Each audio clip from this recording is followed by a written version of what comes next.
L'ISJC, l'intimité avec le Seigneur Jésus-Christ, l'assurance absolue du salut de ton âme. Merci Seigneur, nous te rendons grâce pour ce retour. Un retour pas pour rien et surtout en cette fin d'année, tu as tout prévu toi-même pour que cela ait lieu. Seigneur, cette fin d'année, suite à cette bénédiction que tu as donnée à l'ISJC, où l'Arche de l'Éternel est tout à fait maintenant dans la cité de David pour une durée éternelle.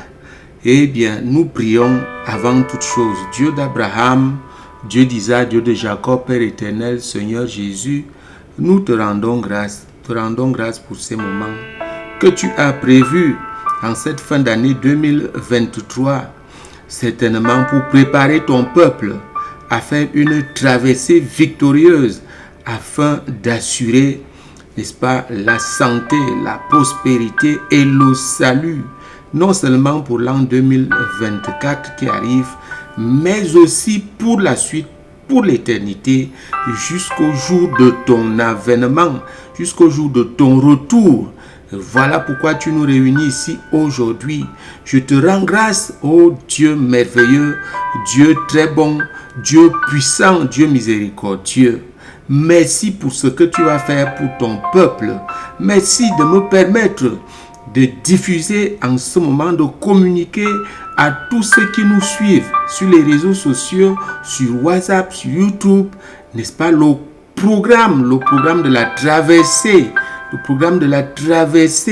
la parole de la traversée de cette année-ci, traversée 2023-2024. Et bien voilà pourquoi tu nous as réunis aujourd'hui. Ouvre les cœurs fermés au nom puissant de Jésus-Christ. Attendris les cœurs endurcis par les épreuves, les événements au nom puissant de Jésus. Je couvre toutes choses par le sang de Jésus-Christ. Au nom puissant de Jésus, nous avons prié. Amen. Alléluia, alléluia. Bienvenue à l'ISJC International Ministry. Nous sommes de retour. Nous avons été rétablis dans toutes choses. Ce n'est que hier, je crois hier, qu'on a été connecté, n'est-ce pas, à l'internet, parce que les histoires de la fibre optique ne sont pas faciles. Eh bien, nous avions été connectés et nous pouvons maintenant faire toutes choses. Petit à petit, nous faisons ce retour-là. Eh bien, je fais une sortie, cette sortie aujourd'hui, pour t'annoncer le programme de la traversée 2023-2024 que tu devras absolument observer. Chers frères et sœurs en Christ, nous avons un problème. L'Église a un problème. Les gens du côté de Dieu ont un problème. Ils ne sacrifient rien alors que du côté de l'ennemi, quand là-bas on dit jeûne, c'est un jeûne absolu, c'est même un jeûne à sec. Voici un jeûne que le Seigneur proclame pour toi qui as des problèmes, non seulement en 2023, mais depuis. Tes problèmes ont traversé des années jusqu'aujourd'hui. Ces problèmes sont là. Le Seigneur dit, tu dois revenir à moi. Voilà pourquoi le titre de la traversée de cette année, c'est le retour à l'Éternel. Imagine, ton père dit, tu dois revenir à moi. Comprenez, le retour à l'Éternel. Est-ce que vraiment, comme tu reviens, tu vas trouver la maison de ton père vide? Non. Tu trouveras la maison de ton père remplie de cadeaux, plus le salut. Voilà pourquoi tu dois revenir. Tu dois revenir à l'Éternel. Et c'est donc le titre, n'est-ce pas, de la traversée, la parole de la traversée de cette année. Nous voyons bien ce que le grand roi David avait dit à Salomon. Dans 1 Chronique, verset 28, nous pouvons juste prendre, n'est-ce pas, dans 1 Chronique chapitre 28 et le verset 9, nous prenons la deuxième partie. Il lui a dit, si tu le cherches, il se laissera trouver par toi. Mais si tu l'abandonnes, il te rejettera pour toujours. Le Seigneur dit, reviens, reviens, reviens. Eh bien, ce n'est pas pour rien. Tu verras toi-même. Tu es obéissant, tu appliques ce programme, tu verras toi-même ce qui va se passer, non seulement en 2024, mais aussi pour la suite. Le Seigneur te ramène pour que tu restes avec lui. Eh bien, voici ce programme que je t'annonce maintenant. Toi qui m'écoutes sur YouTube, parce que nous sommes en duplex là maintenant, nous sommes sur notre plateforme WhatsApp et puis sur YouTube. Toi qui m'écoutes maintenant, quelle que soit la plateforme, eh bien c'est un programme de 3 jours, un programme de jeûne en commençant, n'est-ce pas, ce programme commence donc le 29, du 29 au 31, un programme de jeûne qui est bien structuré, qui est bien meublé. Un programme de jeûne. J'ai dit jeûne, fais le jeûne qui te convient. Je ne vais pas envoyer les gens à la mort. Comme certaines personnes sont mortes, se sont proclamés eux-mêmes un jeûne à sec et puis sont morts entre-temps. Non, fais le jeûne qui te convient. Es-tu malade? Tu es couché, tu marches, tu es debout, tu es fort, tu es libre, tu as pris des congés. Fais donc un jeûne qui te convient. Mais le jeûne, il faut savoir, c'est quand même que tu restes de 6 heures du matin à 18 heures le soir sans manger ce qui est solide. Tu peux boire de l'eau si tu as des problèmes d'estomac. Moi, je préfère parce que je prends mon eau. Oui, je prends mon eau, je prends mes 2 verres d'eau. Chaque matin, à midi, je prends 2 verres d'eau et c'est ma vie. Donc, pour l'eau là, je ne peux pas laisser. Toi aussi, fais le jeûne qui te convient. Fais le jeûne qui te convient. Alléluia. Mais quand tu casses le soir, je te conseille de casser avec des fruits, pas des fruits acides. Tu peux casser avec la papaye. Tu peux casser aussi avec la bouillie. Ne mange vraiment pas la vraie nourriture. Ne tombe pas dans la viande, s'il te plaît. Fais le jeûne là 3 jours. Le jeûne nous rapproche de Dieu. Je vais te dire aujourd'hui, sois d'abord vrai dans ce que tu vas faire là, sois vrai. Dès que tu es proche de Dieu, je te donne ce secret, tout ce que tu vas lui demander, il va te donner. Parce qu'il sera content de te voir à côté de lui. Je ne dis pas de faire le banditisme. C'est-à-dire que dès que tu reçois ces choses et tu rentres, nous on ne fait pas des choses ici pour plaire aux gens. Ce n'est pas pour plaire aux gens, ce n'est pas pour que dès que tu es béni et puis tu rentres, nous n'attirons pas les gens ici pour les escroquer, pour prendre leur argent, pour les maintenir dans la maison de Dieu. Ce n'est pas notre but. Notre but, c'est de sauver éternellement les âmes. Donc, Dieu te ramène pour sauver ton âme. Il y a d'abord ça. C'est pour sauver ton âme. Alors, en passant donc, parce qu'il ne peut pas t'accueillir, écoutez, il va t'accueillir, tu as des blessures, tu as des possessions, tu as des problèmes, tu as des soucis, des blessures dans le cœur et toutes ces choses-là sur le corps. Alors, il va te prendre, il va te laver, il finit de te laver, il te oint avec l'huile. Hein, il te met de nouveaux habits. On te fait une jolie coiffure. Dame, monsieur, une jolie coiffure avec de beaux habits blancs. Voilà comment ton Père va t'accueillir la nuit du 31 lorsque nous allons engager la prière. Ça veut dire quoi? Tu as déjà fait tout ce qu'il va te demander de faire. Eh bien, qu'est-ce qu'on va faire au cours de ce programme? Le jour numéro 1, je viens de dire ici, le jeûne te rapproche de ton Dieu. Le jeûne te ramène à la maison où la présence de Dieu va se manifester. C'est ça l'IEJC. Écoutez-moi bien, c'est l'IEJC ici.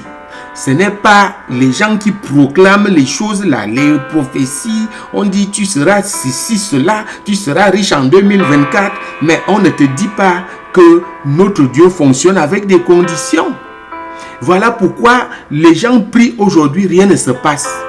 Les gens prient, rien ne se passe parce que on ment, on ne dit pas la vérité. Dieu n'est pas bonbon. Vous comprenez, il n'est pas bon comme bonbon, il n'est pas doux comme doudou. Dieu est un Dieu d'ordre. Dieu est un Dieu d'ordre qui est très bon, qui est aussi redoutable. Voilà pourquoi Dieu peut te bénir, mais avec des conditions. Mais son amour n'est pas conditionné. Vous comprenez? Mais sa bénédiction est conditionnée. Alléluia. Donc voilà, le jour numéro 1, c'est le 29 décembre. C'est donc nous proclamons ce jeûne. Le 29 décembre, ce sera donc meublé comment? La repentance. Tu prends, tu peux relever, et bien tu as l'audio. Tu peux toujours repasser cet audio chaque fois que tu vas exécuter ce programme. 1 Jean chapitre 1 verset 9. 1 Jean chapitre 1 verset 9 qui dit: si nous confessons nos péchés, il est fidèle et juste pour nous les pardonner et pour nous purifier de notre iniquité. Donc tu ne peux pas revenir vers le Seigneur sans te repentir. Ne dis pas que tu n'as rien fait. Non, ne dis jamais ça. Tu ne sais même pas ce que c'est que le péché. Fais une repentance. Tu dis au Seigneur: pardonne-moi. Eh bien, je vais toujours vous accompagner avec un audio, ceux qui sont sur WhatsApp, avec un audio pour vous appuyer le jour J, peut-être même un jour avant. Donc, comme ça commence demain là, retiens déjà ça. C'est une journée de repentance. Tu peux aussi utiliser donc 2 Chroniques chapitre 7 verset 14 qui dit: si mon peuple sur qui est invoqué mon nom s'humilie, prie et cherche ma face, et s'il se détourne de ses mauvaises voies, je l'exaucerai des cieux. Je l'exaucerai des cieux. Je lui pardonnerai son péché et je guérirai son pays. Fais donc, n'est-ce pas, la liste des personnes que tu as offensées ou à qui tu as fait du tort.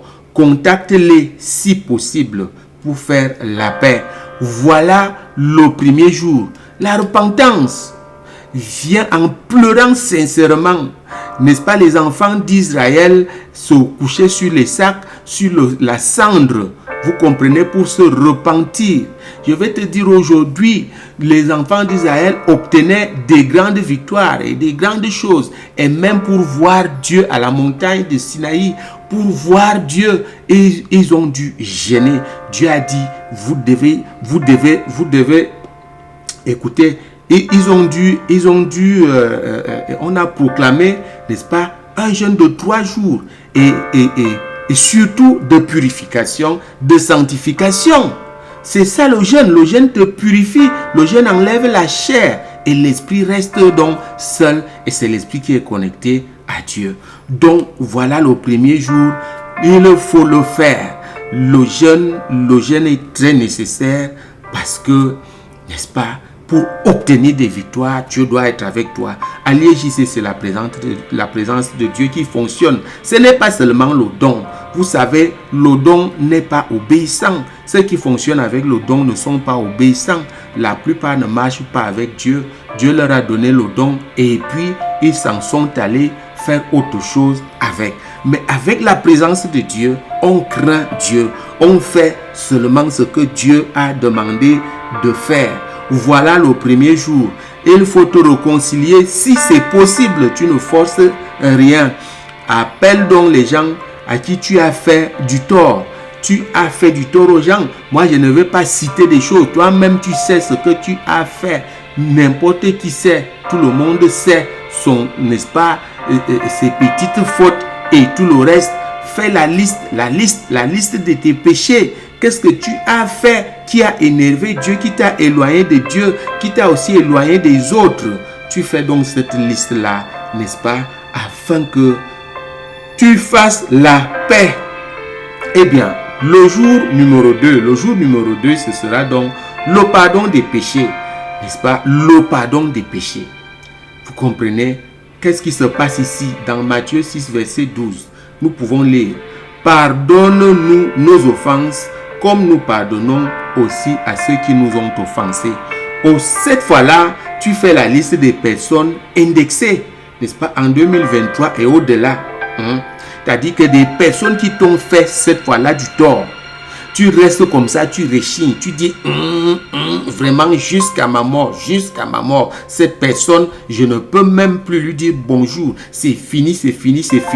Tu penses à ce que cette personne t'a fait, tu dis tout à Dieu, n'est-ce pas? Tu lui dis ce que, n'est-ce pas, cette personne t'a fait, tu fais la liste et ensuite tu pardonnes sincèrement en priant pour ces personnes-là. Voilà, c'est comme ça que ça va se passer. Alléluia. Je viens de dire ici, si tu ne pardonnes pas, Dieu ne te pardonnera jamais. Et vous savez, il y a des choses qui n'arrivent que après le pardon. Parce que qu'est-ce qui se passe quand nous péchons, Dieu nous tourne le dos, il ne peut plus rien nous donner, même plus nous parler. Le jour numéro 3, prière de supplication au Seigneur. Voilà ça. La prière de supplication. Vous comprenez? Donc, présente ta situation au Seigneur. Tout ce que tu as vécu en 2023 et au-delà. Parle-lui cœur à cœur. Raconte-lui tout. Comme un enfant qui raconte son aventure à son père. Raconte-lui tout, même en pleurant, tous tes problèmes, dis tout en détail. Cette fois-ci, vous vous souvenez, une fois on avait dit de nommer un problème, mais aujourd'hui c'est le cœur à cœur avec Dieu. Parce que tu reviens vers lui, dis-lui toutes choses, tout ce qui t'est arrivé, n'est-ce pas? Tout ce qui t'est arrivé, tout ce qui n'a pas marché, dis-lui. Ça, c'est le 3e jour. Dès que tu finis de lui dire ça, alors tu lui dis maintenant qu'est-ce que tu veux que ton père fasse de toi. Tu es revenu à la maison. Qu'est-ce que tu veux qu'il fasse? Tu lui dis donc, papa, voici ma demande. Voici mes demandes. Ne fais pas de fausses demandes. Ne fais pas de mauvaises demandes. Ne demande pas des choses surréalistes. Rien ne dépasse notre Dieu, mais Dieu va te bénir selon toi, selon tes capacités, selon les limites qu'il a prescrites lui-même pour que la bénédiction, n'est-ce pas, pour que sa bénédiction ne souffre d'aucun chagrin. Donc, il ne va pas te donner un bateau à gérer. Tu n'as pas appris à gérer le bateau. Il ne va pas te donner un avion pour conduire. Tu n'as jamais été pilote. Il ne va pas te donner 1 milliard. Tu n'as même jamais géré même 20 000 francs CFA. Donc, voilà le problème. Ne sois donc pas très gourmand. Ne sois pas gourmand. Donc, voilà ça. Maintenant, la supplication ici, que tu vas faire, c'est que tu rappelles, après avoir posé ces demandes, n'est-ce pas, tu rappelles, et ce sera le 3e jour, tu rappelles donc, n'est-ce pas, ses promesses à Dieu. Tu lui rappelles sa parole. Vous comprenez? Tu lui rappelles sa parole. Tu pries comme David avait prié dans sa repentance. N'est-ce pas? Dans 2 Chroniques chapitre 7, verset 15 par exemple, Dieu va prendre un engagement, n'est-ce pas? Quand tu vas faire cette supplication-là, il va prendre un engagement, l'engagement cette fois-là donc de veiller sur toi. Tu peux lire, nous allons faire ça au jour le jour, 2 Chroniques chapitre 7, verset 15, 2 Chroniques chapitre 7, verset 16, n'est-ce pas? Donc, quand tu finis donc de faire ça, tu as fini de supplier, tu as fini de lui dire, de lui rappeler ses promesses. Vous comprenez? Chaque jour, je vais vous accompagner. C'est mon travail. Qu'est-ce que tu fais quand tu casses le jeûne au 31 à 18 heures? Au 31 à 18 heures, quand tu casses le jeûne, entre 18 heures et la prière qui va commencer à 23 heures, le 31, 23h45, où tu ouvres ton audio, ou bien, oui, tu ouvres l'audio que je vais envoyer. Je ne sais pas ce qui va se passer au niveau de YouTube, mais tu auras donc aussi l'image audio, une image morte, mais qui va parler. Bon, donc voilà. Entre-temps, tu fais donc quoi? Entre-temps, tu te livres à la méditation, tu te livres à la louange. Tu loues l'Éternel, tu médites, tu loues. Ne sois pas dans la distraction. C'est pourquoi je vais te dire aujourd'hui, ne va pas là-bas, ne va pas dans ces lieux où on vous invite là pour aller collecter l'argent. C'est tout ce que vous entendez là. Tout ce que vous entendez là, c'est pour aller collecter l'argent. Vous ne ramenez rien du tout. Tu ramènes quelque chose le 31 que si tu restes chez toi, tu médites et tu attends cette prière de la traversée qui va commencer à 23h45. Si tu reçois, n'est-ce pas, l'audio avant, tu ne l'ouvres pas avant cette heure-là. Donc voilà, chers frères et sœurs en Christ, qu'est-ce que ça donne ici? Parce que tu as été avec le Seigneur dès le premier jour jusqu'au 3e jour. Il y a une joie. Tu t'as dit qu'en attendant cette prière, tu es déjà dans la victoire. En attendant cette prière, tu es déjà dans la victoire. Parce que la Bible nous dit que si nous prions, nous savons qu'il nous entend.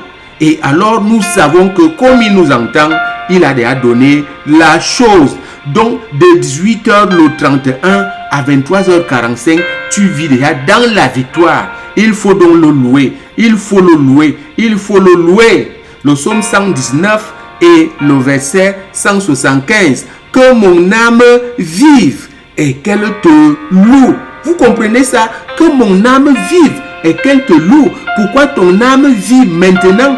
Parce que tu as été obéissant du 29 au 31 et Dieu s'est rapproché de toi. Il est venu, alors ton âme est devenue vivante. Et tu commences donc à lui rendre grâce avant même la prière. Voilà la meilleure façon de rendre grâce à Dieu. N'attendons pas seulement que les bénédictions tombent pour que oui, parfois même on perd l'honneur, on oublie de rendre grâce à Dieu. Donc, tu as posé tous ces problèmes-là. Sache que tu as été exaucé après ces 3 jours de 18h à 23h45. Tu restes dans la joie, en dansant, en criant victoire, victoire. Et la prière qui va arriver là, ce sera tout simplement, n'est-ce pas, la mise en pratique de la parole de Dieu, qui dit que l'Éternel, n'est-ce pas, approuve la parole de ses serviteurs, la parole de ses prophètes. L'Éternel met cette parole, applique cette parole. Tout ce qui va sortir de ma bouche ce soir-là, sache que c'est toi-même qui as travaillé pour ça, mais moi je viens seulement proclamer. Parce que quand tu fais tout ça, il attend. Il dit, où est mon serviteur? Où est mon serviteur? J'attends qu'il proclame. Vous comprenez?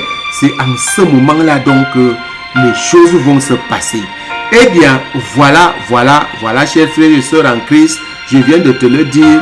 Je crois, je veux faire un effort chaque jour, un jour avant, tu reçois donc, n'est-ce pas, un encouragement, des petits secrets, comment tu vas passer la journée. Je vais donc te dire que voilà ce qui va se passer. Même si tu travailles en méditant, en confessant tes péchés, et ainsi de suite. Sois vraiment dans cet état d'esprit-là et tu verras ce qui va se passer. Je vais te laisser là et que le Seigneur te bénisse aujourd'hui au nom puissant de Jésus-Christ. Alléluia.